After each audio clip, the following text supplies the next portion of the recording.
Beyond the Bylines, Joe Starkey and myself, Tim Benz, with you here at Trib Live. Glad that you're with us. If you're listening on the podcast, thank you to everybody at the Fans First Network. Morty, what's your crisis of the day? How come you couldn't find the link? What happened?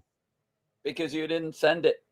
Chris sent it. You're actually on the email. I can see it right now. Did we go to spam? Did you spam us? It must have happened. I couldn't find it. I didn't see it. You're the first person I've spoken to this morning. My voice is hoarse and my stomach hurts. All right, those are two crises right there. So what's wrong with you? What do you think? Is this acid reflux? Is that the combination? You're having a bad stomach and a bad throat at the same time? Yeah, something's wrong. I was up half the night with heartburn pacing around. I hate that feeling.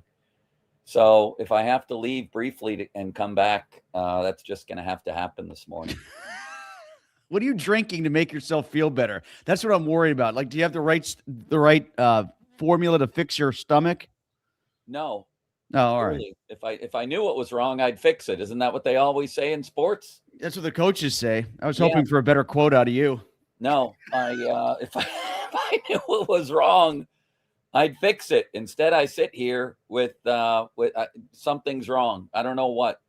But it's not going to hamper me. I'm going to play hurt. I have a nice cup of hot water with honey for my throat. Well, we'll get to our upon further review and get moving here since you have limited time apparently. Where should we start, Joe? Should we start with the Ben Roethlisberger, Marquise Pouncey, James Harrison, Joey Porter four-way dance? I think at some point 20 years from now, maybe we could start doing it from 20 years ago when you last worked at the Trib. We should just air all of our dirty laundry about people that used to work at the Trib. Maybe we should do that right now, the way that the Steelers are doing. Man, this is incredible. But for our business, it's great, isn't it? I mean, it is. I'm loving every minute of it. The whole thing is based. It's a farce that's based on a faulty premise. Ben, if anything, has been very kind to Mike Tomlin. But Joey Porter goes on and talks about Ben as if he's revealing secrets, as if he's personally attacking Tomlin, as if he's degrading him, as if he's coming out of nowhere with unjust criticism. All Ben said was, it might be time for, what did he say? To clean house. It might be time to clean house. I have a lot of respect for Coach Tomlin, but this might be the time, and it might be good for him too. Like, that's the attack that this is based on? What are we doing here? Well, not only that, but also this is Joey Porter throwing stones from a glass house when it comes to character assassination. You know, I know Porter didn't say anything about the reasons why he got suspended in 2010. He didn't directly say it. But when you say a guy isn't a good person, people aren't going to stop at what you float out there about not signing footballs for veterans as a rookie. They're going to go to that next step, which, of course, everybody did.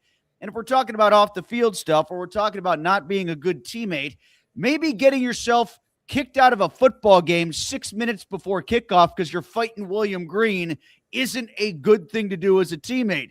Maybe wandering on the field and potentially risking the Steelers getting penalized as well as the Bengals, which didn't happen, fortunately, is not being a good coach. So, Porter put himself out there for scrutiny while in the process of putting Ben out there on blast. And furthermore, if we're talking about hypocrisy here, you're the one that's airing dirty laundry right now while complaining about other people airing dirty laundry. Don't you get that? You're talking about not grabbing a microphone and talking about Steeler business, and you're holding a microphone talking about Steeler business. The whole thing is laughable or sad. I'm not sure which. It's a little sad. I don't think people like it when mommy and daddy fight in public. You know what I mean? Yeah, the Steelers want to portray themselves as one big happy family forever. And my God, if this is the stuff that comes out 20 years later, what was it like in that room way back when? Don't you have to ask that question? I don't care. Go ahead. I think people did ask that question when Ben was, young, and everybody had questions about his leadership qualities. And eventually, to your point, like you talked about on the air, his ultimate leadership was winning, was getting championships. Yeah. But, the off the field stuff, I think we all wondered about that because it was no joy for us to deal with. We sort of saw a glimpse of that. And I think Joey Porter's trying to tell us behind the curtain it was even worse than that. I mean, people will listen to this and hear it as a defense of Ben. I'm not here to defend Ben in any way.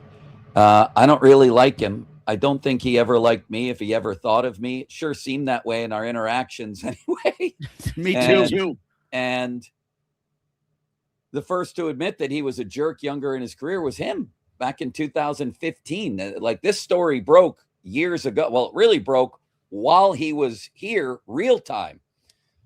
But 10 years later, he said I was a bad teammate early in my career. So Joey Porter, if he thinks he's breaking news here, is wrong. And I'm not here to defend Ben the person.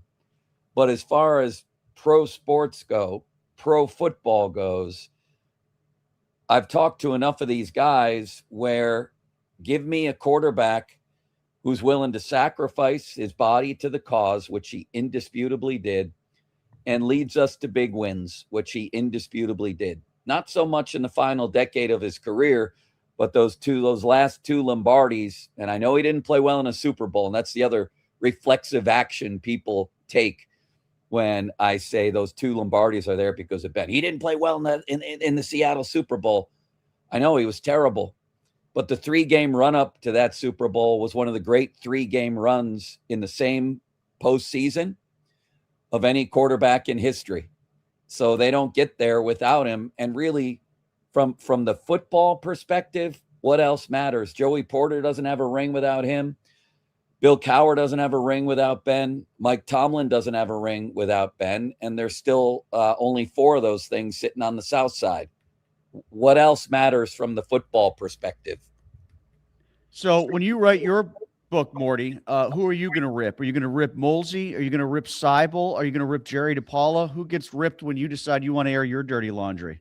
Well, Jerry first, for sure. I mean, right? You couldn't ask. He was very cruel to me when I came up. No, I mean, he'd go into the nicest person category. That's a great question. Who would I rip first?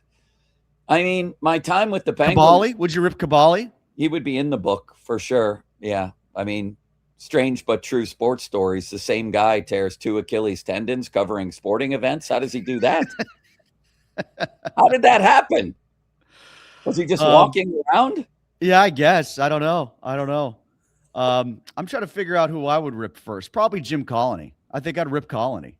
Yeah, he'd be in the book for sure. I mean, we all have enemies in the business, don't we? Maybe I'd rip Ben. That seems to get a lot of traction, don't you think? Like, I should rip Ben, and then just everybody will talk about it, and then my book will sell millions. Well, let's air some dirty laundry right now. Who have been your biggest foils in this business? Probably Ben. I did not have a very good relationship with Ben at all, which is part of the reason why I felt weird writing the column that I wrote, because I had a really good relationship, I thought, with Porter. I got along really well with Joey Porter. Like, well, who did have a good relationship with Ben other than Ron Cook? Anybody? Ron Cook did. That's right. Yeah, exactly. Cookie did. You should rip Ron. There you go. There's your dirty laundry right there. Yeah, maybe. What if Ron was still on the show with you? Oh my God. What if he had gone in on Joey Porter if Ron was still on the show with you? He might have gone after Joey Porter. We might have How seen about Pomp? Let's both rip Pomp. I think that's a good way to go. Yeah. I don't know. Dave Molinari would be in the book. I mean, when you're covering the Penguins beat and the other guy never talks to you, that's always an interesting situation. That was one of my first foils in this business. Did you ever smooth it over? God, no. When I went to the Post-Gazette in 2016 or whatever it was, I went up into the Penguins press box when I used to go into the Penguins press box and say, well, I guess we're working together, and put out my hand to shake his hand, and I got the limp Steve Peterson biscuit in return. You ever shake Steve Peterson's hand? Yeah, I was very sincere every time. Hey, how about them, by the way? They lost to Duke, and now they have to play North Carolina on Saturday. How's that going? Now, they got lucky. North Carolina's best player is out. But what's going on with that team? I mean, like, they're dead men walking right now, it feels like, doesn't it? Yeah. The thing about the Duke game is it was extra painful because it reminded me of when the place was hopping. You know what I mean? For one night, it felt like old times for a while. They played pretty well for a while, and the joint was, buzzing. It's almost surreal to think back that was the hottest ticket in town and what that place was like on almost a nightly basis. You know what I mean, Tim? Like you could feel it before the games back then. What a time. Now, part of that, not all of it isn't just Pitt. I mean, like this is a college basketball issue top to bottom. Like people don't have familiarity with the players. People don't have familiarity with the conferences. People don't have familiarity with the opponents and the coaches. It's not like the old Big East where Boeheim and Thompson and Rick Pitino came walking out. It'll never be. It'll never be like that again. But like, Pitt and Boston College sort of got swept up in the maelstrom of, don't we miss the old Big East, because there were all these threads going out about how few people showed up at the Carrier Dome for their game against Cal the other day, and sort of the dying death of the Syracuse program. They just got rid of their AD or retired, thank God. And now they'll get a new person in there. I just hope it's not Heather. What if it's Heather who steps in? I smelled this one coming a mile away when she walked into that administration. I was like, oh, no, it's going to be her now, and she's going to make it worse. If it's her, they'll start a new $8 billion project on campus that they can't pay for. That's right. For a bunch of programs that nobody cares about. Speaking of airing dirty laundry, you think people do care about women's volleyball? They do care about that. That's a great sport. It is, but I mean, like, is it driving enough revenue? No. What is over there? Not the basketball program at this point. It's not driving results, that's for sure. Is the football program driving it? Well, that's the thing. Is like all the ACC schools have sort of been put under this tent of you sacrificed what you had for basketball in the name of chasing football glory that you were never going to attain, right? Which we all kind of thought was probable, but those programs couldn't have survived in their economic system if they had tried to stick with the Big East. They just didn't want to be left without a chair.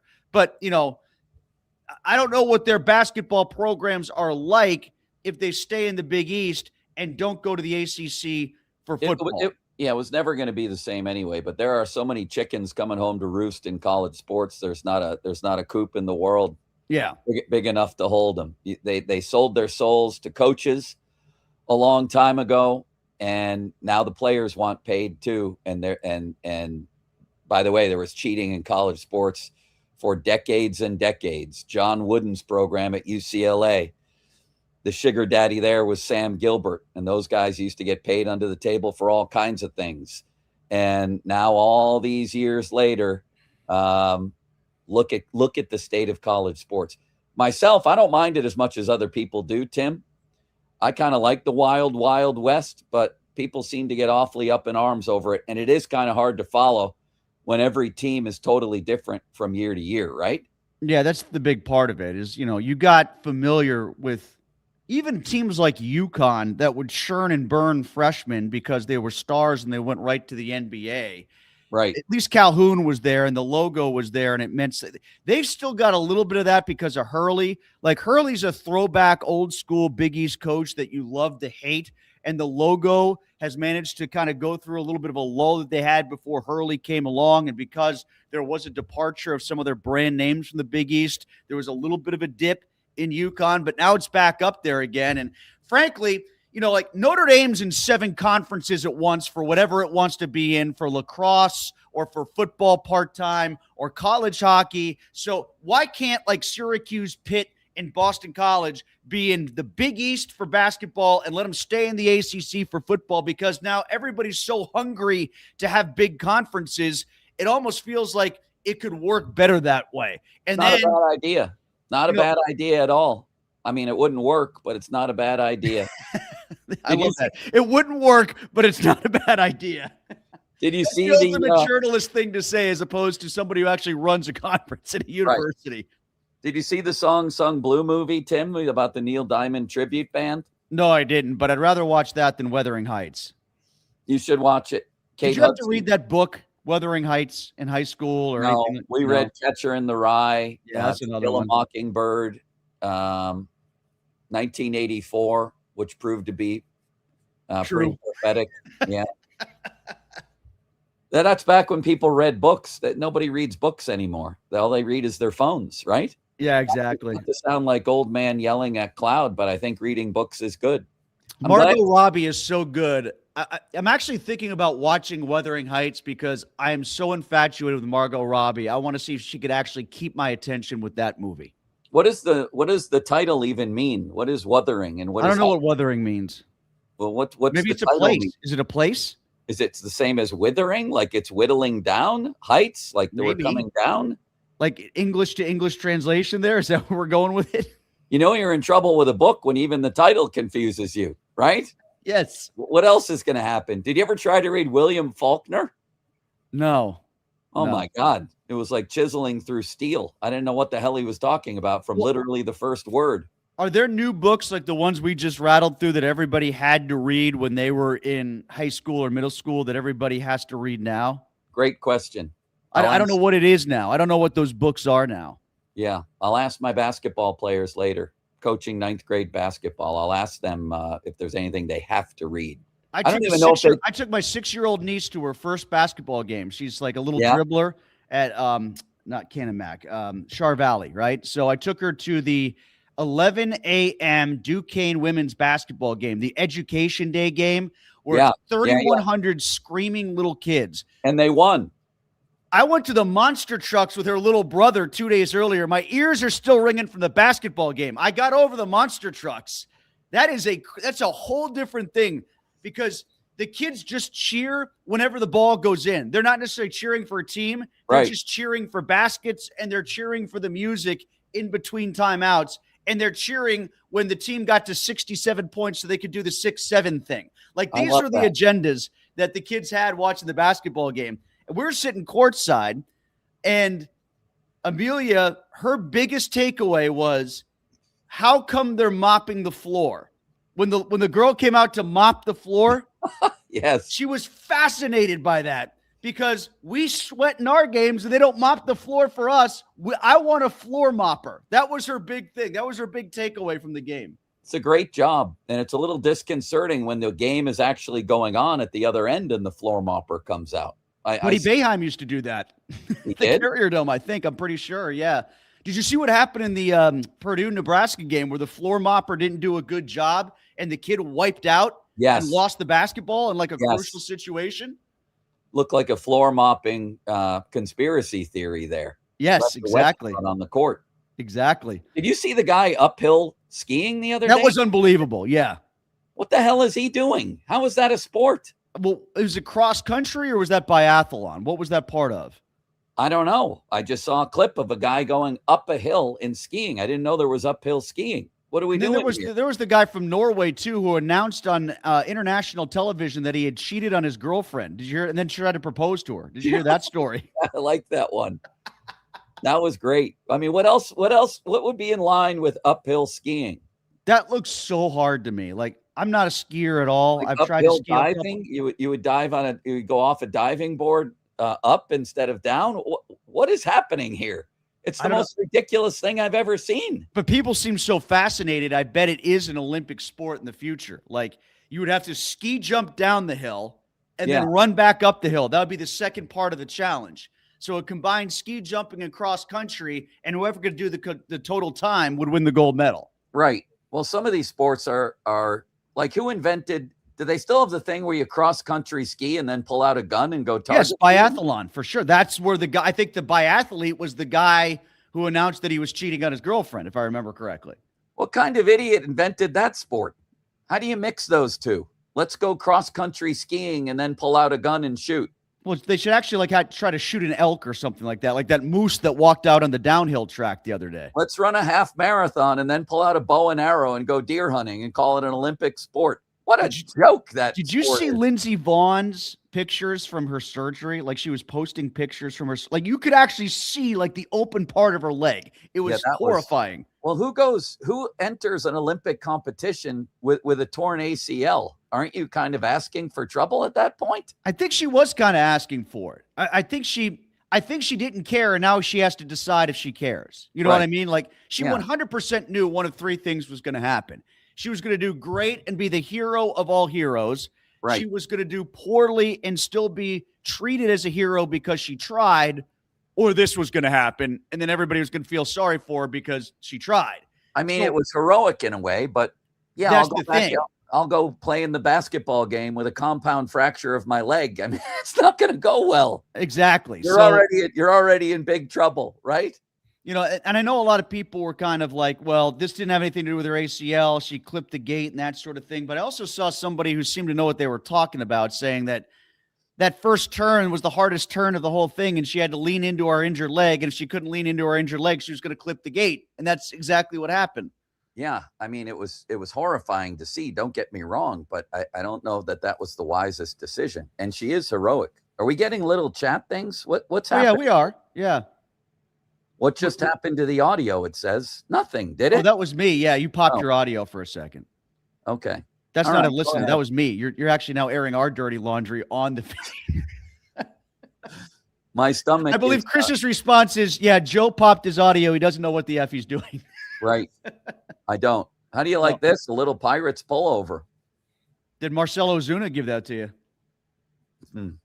I almost had a response there. Did Kutch give it to you on the way out? No, I don't think he did. How was your relationship with Kutch? I never really built much of a relationship with Kutch. It was okay. You know what? We had a great conversation when he was with the Yankees. It wasn't good or bad here. It was just like he didn't really, I don't know, have time much when I needed it, which was fine. I don't take that personally. You know, it was great when he came back with the Yankees was Cole this past year.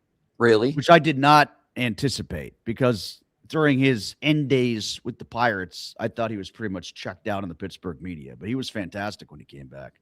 Well, maybe it's the Yankees because I went the night that Vance McDonald had the stiff arm in Tampa. You remember that, of course. Yes, yeah. Well, that day I was doing a 5-year anniversary piece on the wild card game. The Yankees were in town, so that morning I traveled over to Tropicana Field or whatever the hell that abomination is in Tampa, and there was Neil Walker and Kutch. So I got to interview them on the wild card game, and McCutchen was fabulous on it. He said something like, 5 years later, I still don't have the words to describe it. You remember his mom sang the national anthem? Yeah. It was a phenomenal atmosphere, unlike any I've ever seen. And we probably talked for 20 minutes. So he was great that day. And that's really the last time I think I talked to him. Maybe once since he came back. I don't remember, but that was by far the most notable time. I'm not upset that it's come to an end. I think that the sort of sunset that he was given was enough. Yeah. I know some Pirates fans think he's entitled to go out entirely on his own terms. I don't think he is. I think the Pirates have just as much of a right to say it's over if Kutch doesn't think so, as Kutch has this perceived right to keep playing in Pittsburgh as long as some folks think that he wants to. But, I got the argument last year that there was going to be nobody better that they were going to bring in. So why not just have him on the roster? Okay. I mean, if that was the approach and the attitude of the team, which apparently it was, but now they appear to be trying to spend to win a little bit. And at the very least, put some money in the bank and put some money on the books for the lockout that's probably going to come next year, which, let's face it, is the real root as to why they're doing what they're doing. I know that sounds cynical, but cynical and smart can both be the same thing at the same time. And I think that's the case with the Pirates this year. So do I. And like you wrote the other day, I don't care. As long as they're trying to get better for once, I'm pretty happy with that. And yeah, I'll co-sign everything you said about Kutch. It's just time. It's okay. It was an unexpected, fun little 3-year reunion. I don't know if they handled it great. I do think he was owed, at least at the beginning of the offseason, we're moving on. That's what they should have told him instead of what sounds like they were stringing him along. But I actually get the impression that most fans understand this too. You'll have your, diehard McCutchen backers who are probably upset about he wasn't invited to Pirate Fest or whatever. But by and large, I think people get it. They just want the team to be better and they see an upgrade here. That's the impression I get. Real quick, before we get to our Trib treats and our Friday free-for-all, Did you watch the Olympic hockey yesterday at all? Little bit. I saw Canada, and it looked frightening. Their power play is laughably ridiculous, how good they are. I guess the U.S. looked good, too. I didn't see any of that game. I was otherwise occupied. But the Canada game, they just looked like the juggernaut that they are, right? Well, the big thing with the American team was, I wrote about today, renowned penguin killer Brock Nelson, who everybody was bitching about being on the team, had the game of his life.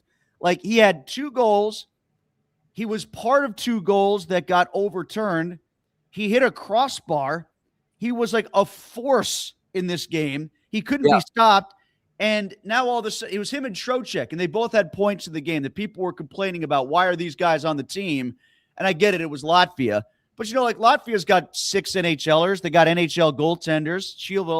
Shilvos, the Penguins goaltender. They've got Merzlikins.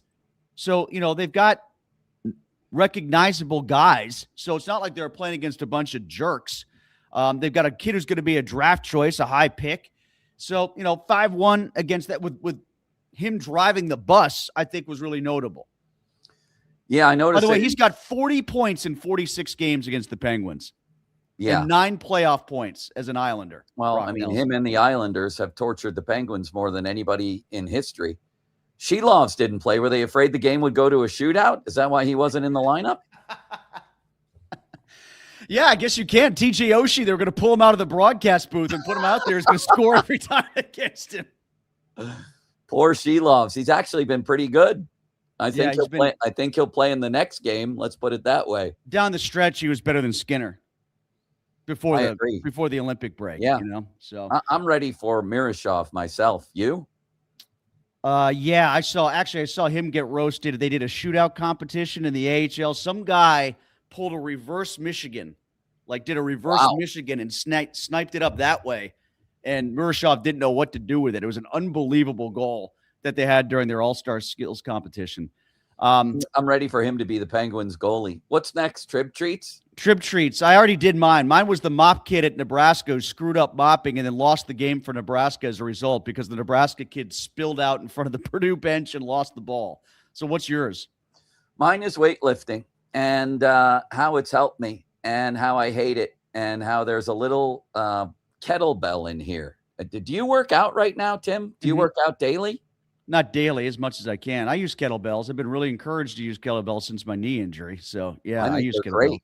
So I use them. However, I stubbed my toe on this thing this morning. I walked in here in a hurry, as I always am, and stubbed my toe on the kettlebell. And is there an act in life that results in a more automatic, reflexive, worst-case swear word than stubbing your toe? Is there, Tim? Anyway. Yes. Shutting your fingers into the kitchen drawer, which I did yesterday. When's the last time you got a paper cut? It's been years for me. I'm so fearful of them that, when I reach into my work bag, you have a fresh one? I have a fresh one, yeah. When I do play-by-play, I use old-fashioned oak tag folders and staple all the information onto it so I can have quick access for it. Yeah. Reached into the bag. Good one right down here, right down the cuticle.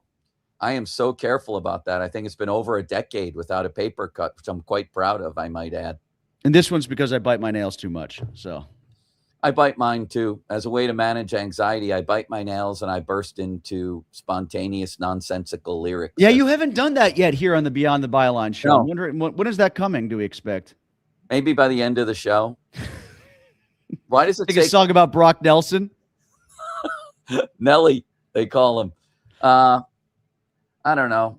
My stomach hurts, Tim. What am I going to do here? I'm going to have to take a walk. My Friday free-for-all, Joe, was inspired by you listening to your show yesterday when you started talking about Mike Tyson's Punch-Out. Oh, my God, what a game. Well, you were talking about that, and I'm like, is he talking about Glass Joe, the first guy from Mike Tyson's Punch-Out? And you were, Glass Joe. Yeah, Glass Joe. We used to beat the hell out of him. Did he ever win a fight? He was like the Washington Generals. Didn't he come back at the end or something like that? There was a good version of Glass Joe.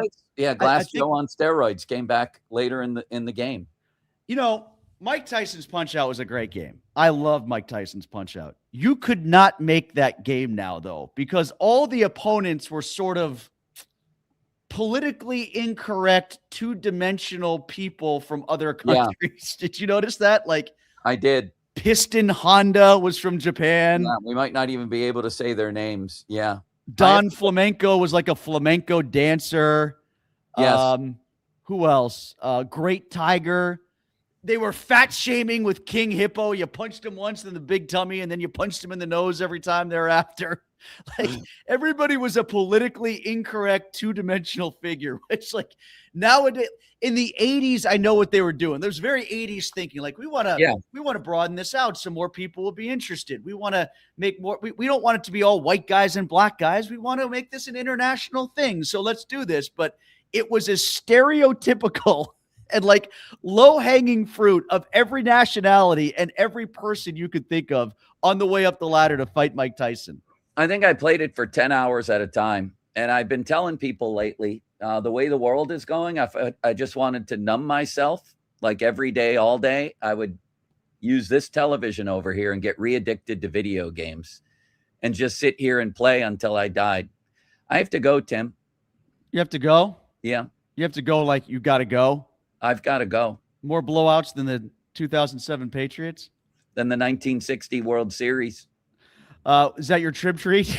Joe's stomach irregularities?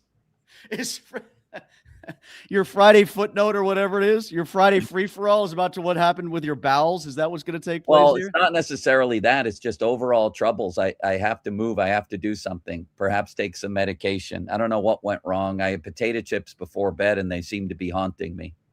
All right, Joe. We'll do it again next week. People telling us Ben sucks. What a loser. Nobody cares about Pitt basketball. Somebody liked the Monster Jam. I'm glad the show went over well today. Yeah. People want to know when your next weightlifting demonstration is going to be. People want to know when you're going to stub your toe. For all of us, you should walk around and try to stub your toe. So you didn't drop it on your toe. So you did something right there. Can I go, please? I asked you 5 minutes ago. Why are you torturing me? I just want, because last week you tortured me and carried it out for as long as possible, but I didn't have to run to the bathroom. So go ahead, Joe. We'll do it again next week. Goodbye, Tim. Gary Burrito is the one that says goodbye on the way out.